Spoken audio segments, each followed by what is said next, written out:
Marina Ice Cream Depot. So yeah, in here we got Tasty Frosty.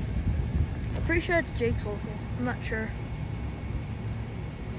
Tasty Frosty.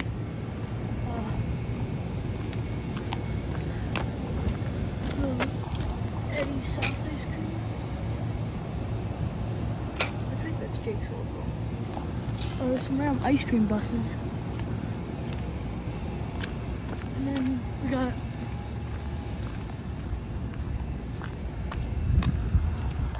Soft Ice Cream Gelato.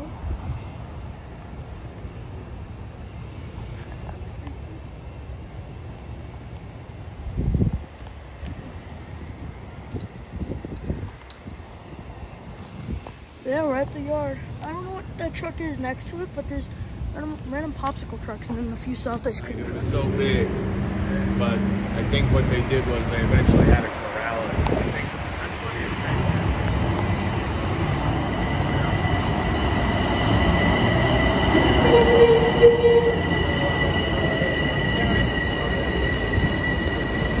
It's hot.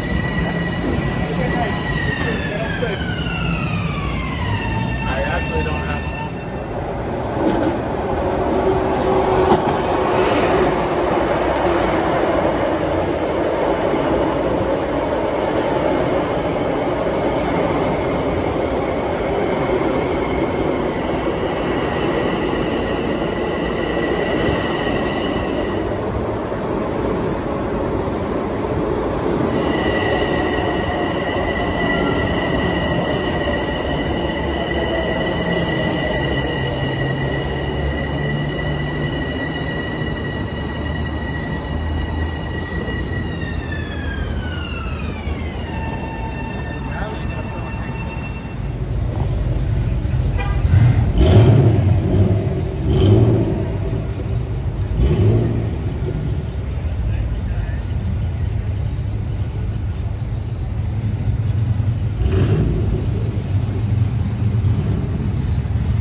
Chevy Van 10.